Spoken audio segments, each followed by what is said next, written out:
Peter Pan, that's what they call me. I promise that you'll never be lonely. Peter Pan, that's what. Hey you guys, check me out. I'm in the living room, okay? Like super cozy. Look at the spread in here. I got the bomb ass light. Yeah. So anyway, first things first, let me just talk about balance. Balance is critical. It's how you keep your inner peace. Okay? Balance in your life, in your environment, it helps you to feel secure, right? Balance in your relationships just kind of make you feel like you have a partner. You're not alone. You got somebody who's in your corner. And you always want to have balance. You want to establish that. You want to maintain that because it helps you. You know, it's about the quality of life. It's about being able to flourish in all areas. And, you know, other parts will suffer if you don't have the ability to have balance and know how to restore it. So that's kind of how things got to where they are, you know, in this situation. Not having that, needing that, and losing that. Just made me wow. It just made me a crazy person. It made me do things like pull up, you know, without an invitation. It made me, you know, just sad all the time. It made me super emotional. It made me always want to, you know, just pick a fight or ask questions all the time, or, you know, throw little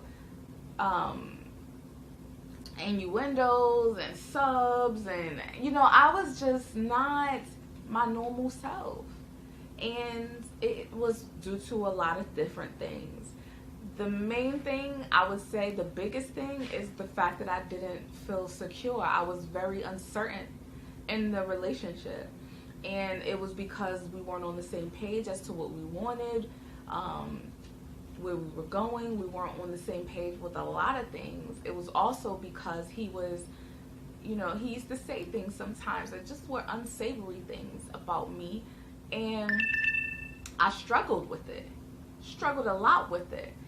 And it just kind of chipped away at my stability. It chipped away at me being able to feel confident and strong and secure as the woman standing next to him.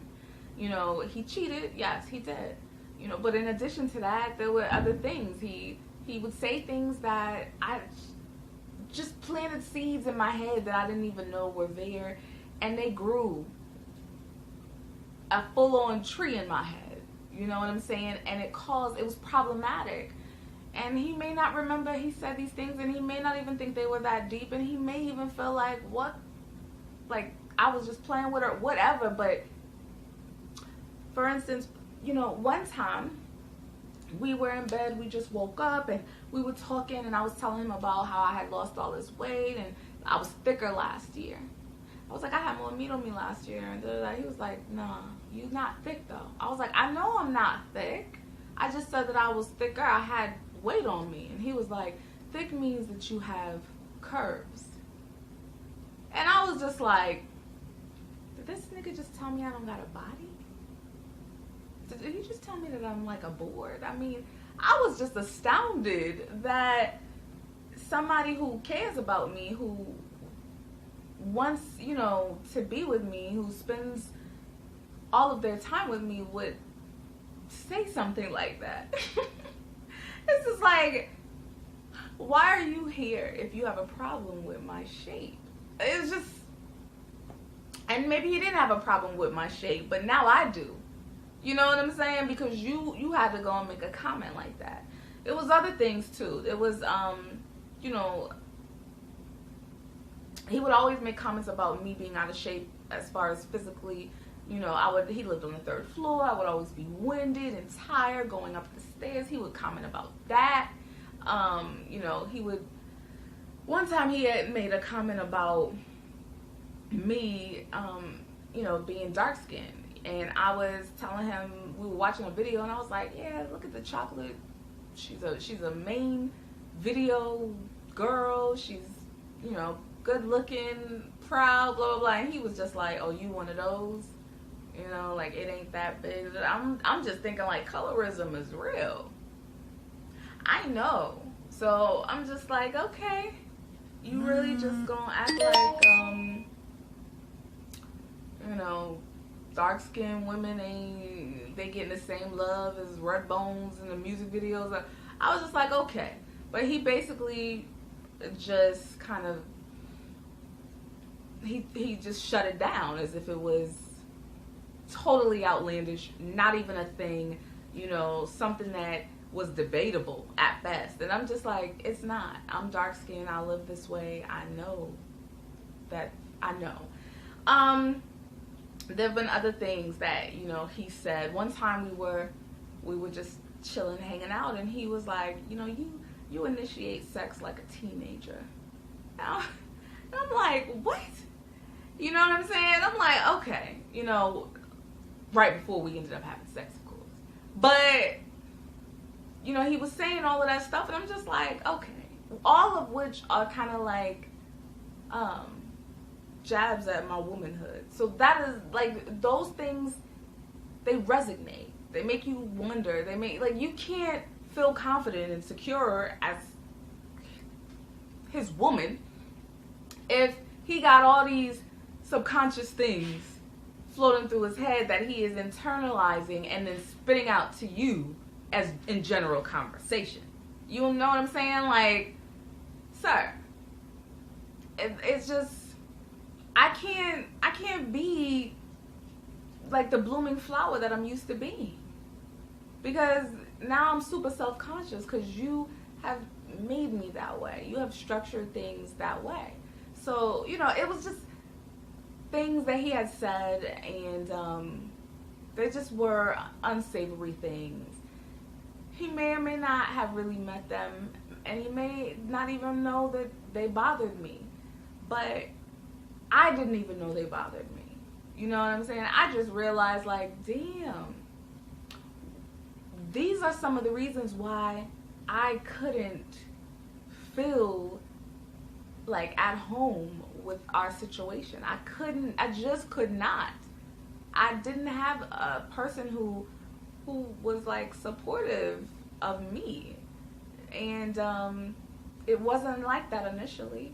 Initially, I got like showered with compliments. I was always so pretty and sexy, and I dressed so nice, and you know, there was always, he couldn't keep his hands off me, and it was always so much good.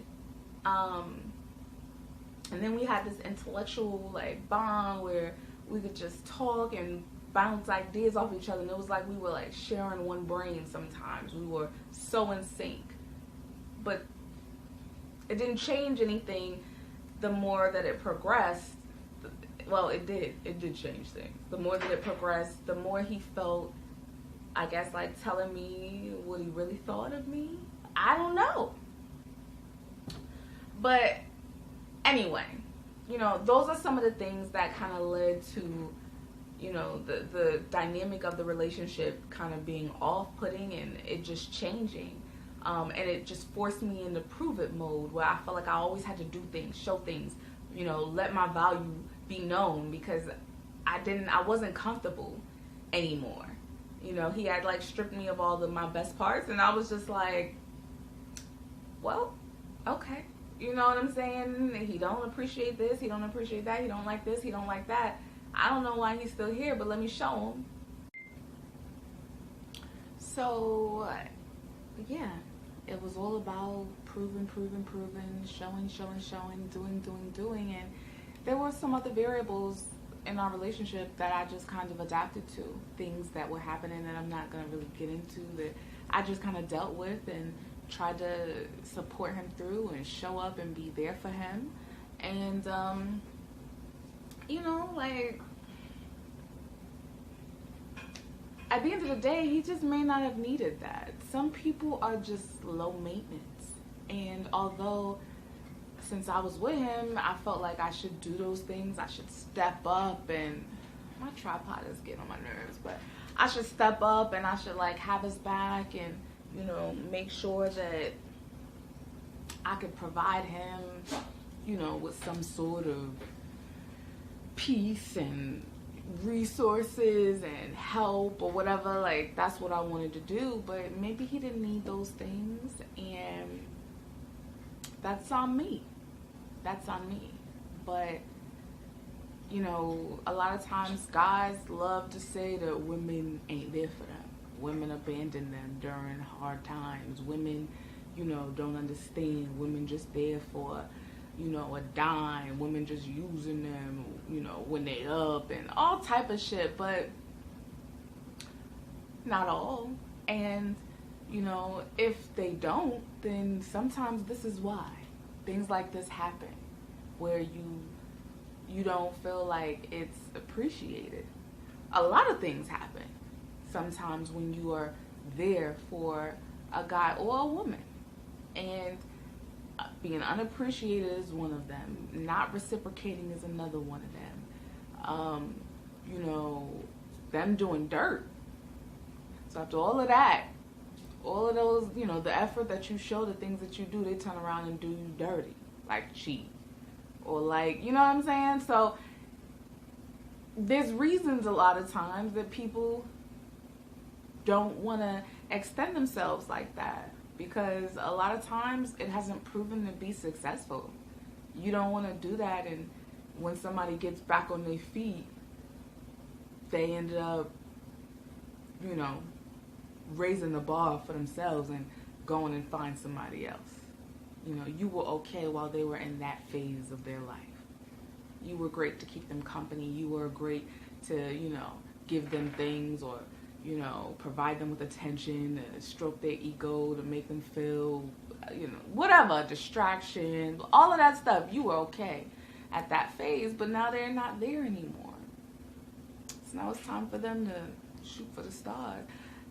This is not what may have happened with me. I'm just kind of saying that if someone says, I don't want to be no ride or die, I don't want to, you know, look out for a nigga, I don't want to do this or do that, like, a lot of times it don't just come from them being a bad person. A lot of times it comes from being burned. And when you touch that hot stove too many times, guess what? You learn from it, as you should. So anyway, moving on. This video was not supposed to really be about the ins and outs of my relationship with him. It was supposed to really be about, you know, some self-reflection I did, some things that, you know, I seen that were the catalyst for just things just kind of like not being healthy. I do think we could have worked through it probably. You know, I don't know if I would have ever gained my confidence back. How do you get that back? You know what I'm saying? If somebody is always drilling into you and, you know, being overly critical of you and saying small things all the time, here and there, is just like a sprinkle of negativity and a sprinkle of insult and a sprinkle of this, and it's just like, okay, you know, how do you ever gain your footing to be able to feel like they actually like being with you? I don't know if that part was fixable, but I do think the other parts were fixable. I just didn't want to fix it because I felt like I wasn't, like I didn't count. And I felt like I really didn't matter. You know, I felt like he liked me a lot. He didn't really know for sure what to do with me. He didn't really have a plan. He didn't really expect to have things go the way that they went. And he was just kind of like doing the best that he could, but he wasn't really good to me like that. And, you know, because there were some good parts, I capitalized on that. I focused on that. And, you know, the bad parts about me that he led me to believe were not great, or he wasn't satisfied with, or whatever, those things I just kind of let you know, fill up my head and, you know, just kind of like suffocate me. I just kind of wanted out. Just even for a second. But I fucked it up because I just kind of like, I just drove that thing to the ground. Like, you know, I couldn't just say I need a break or we need to talk. Like, I was done talking and breaking, and, you know, I just didn't really, in that moment of where we were and the words that were being exchanged and at the build up to that point, I just felt like I had no other choice. I had no other choice. And I know he would have stayed. And, you know, there was a time when I used to think that meant something. You know, like, oh, he's not going to leave me. But it didn't mean anything. A man who stays with you doesn't mean anything. It's not, you know, it doesn't exemplify how he feels about you. Okay, if he's not doing anything, if you're still idle, if the problems are still there, if they're very much still present, if, you know, he knows you're unhappy, or he knows what you're doing, or what he's doing, and he hasn't made an attempt to fix anything, if, you know, you can't listen to each other, the communication is off because both of your needs aren't getting met, and you don't know how to vocalize that to the other person, like,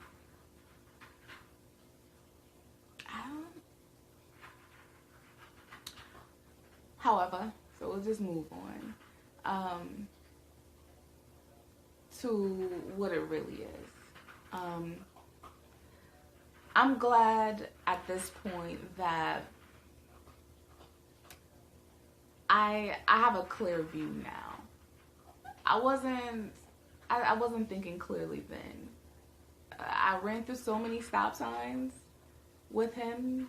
I let so many things kind of like go, and I shouldn't have.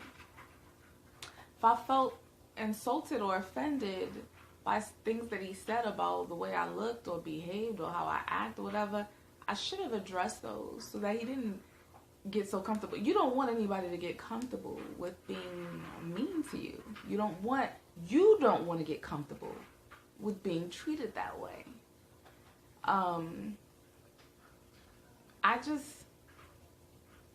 I don't really see the point. I think that you deserve someone who is like your cheerleader. Now, I'm not saying that no matter what you do no wrong, you should always be, like, I'm not saying that. I mean, yeah, your mate needs to check you if you fuck up or if you are out of line or if you make bad decisions, but for the most part, they should be able to receive that from you because you don't attack them all the time. But, you know, if you attack them all the time, they're going to be defensive when you try to come at them with some real. And, you know, I just feel like there's a way to do things. There's a way to say things.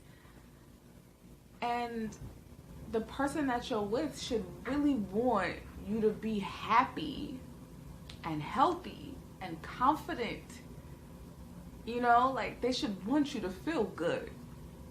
They shouldn't be wanting to bring you down. You know, like, I don't even know what you would have to gain by doing that. But, I mean, just mainly, I can spit out a couple assumptions, but I don't even want to go there because I don't want it to appear like I'm making that trait, that type of trait that he may have been exhibiting. I don't even want to do that. So, you know, I'm not going to say that he was controlling or he was like, I'm just saying, I don't know why someone would have the gusto to want to do those things and say those things and be that way. You should want the person that you're with to be like, to just be happy and confident. Let me give you one more example, and then I'm gonna really wrap this up because I've said, you know, what I accomplished, like what I set out to say, which was just exposing some of the things that I've been going through, where I'm at, and what I want you guys to take from it. But there was an occasion where we were at a party, and someone was talking about their cooking, right? And he's a vegetarian, I'm a pescatarian, you know, so we have similar diets. For the most part, I would say like pretty spot on. So I cook all the time for him, for us. And at this party one time, somebody was like kind of bigging up their own cooking and saying like, oh, they wanted me to co-sign, like, oh, you know, I cook well, right? And I was like, yeah, you cook good, girl, you cook good, but you don't really cook like I cook. And he comes out of nowhere and he's like, you don't cook, you be burning shit all the time, you don't cook good. In front of the whole room. You know what I'm saying? But mind you, he used to ask me to cook all the time. He used to tell me all the time, I'm gonna miss your cooking. I love when you do it. I love your food. And it just blew me. This is like, why would you want to do that? What? The wheels are turning in your head, and this is what you decide. You don't decide that that's my boo. I'm gonna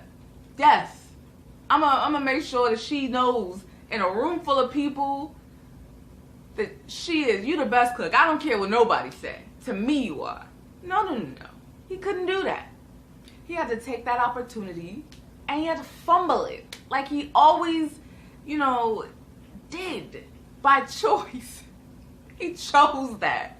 You know what I'm saying? He chose that. It was a willing action. I don't think that it just like blew out of his mouth and he just right after he regretted it. He owned it. He always owns everything. And I was just like, why would you want me to be anything less than great in your eyes? Especially if we out in public, why would you want anybody in public to be like, oh, did you see you know what I'm saying? Like, why? Why would you not want to seem like you and me are just solid?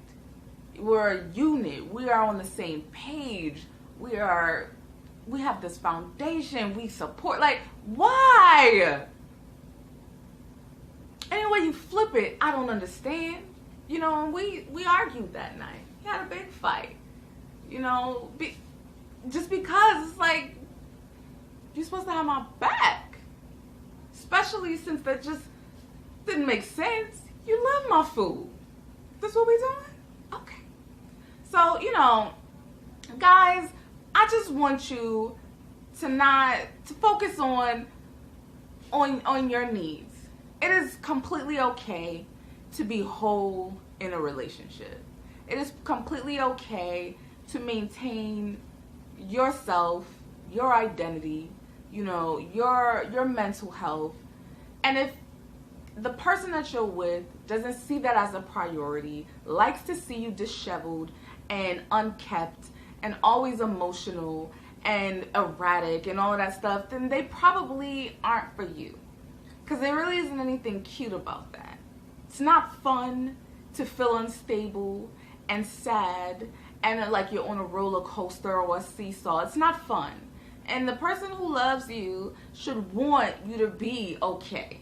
They should want you to be secure in what you do. Whether that's at, you know, your personal life, your love life, your work life, all of that work balance, life, personal, all of that stuff counts. And they should want you to be okay in those areas. Nobody should be fine with you being wound up all the time. Especially if it's in their power to help put you at ease. You know what I'm saying? They shouldn't be out, you know, disregarding those feelings. It should be a priority to them. And I hope that even more it's a priority to you. It wasn't this time for me. He was the priority here. And, you know, I did that. And I'm gonna live with that. I'm fine with it. But I want you guys to know that I'm still like, I'm fine. I'm not bitter. I'm not, you know what I'm saying, hurt. I don't feel like, all men are this or all men are that. Like, this was an isolated situation. It happened, you know, and it's not gonna happen again. The end. So I hope that this video was informative. I hope you guys got something from it. As always, you can like, comment, subscribe. I appreciate the support and the love. And you know, let me know what else you want to see.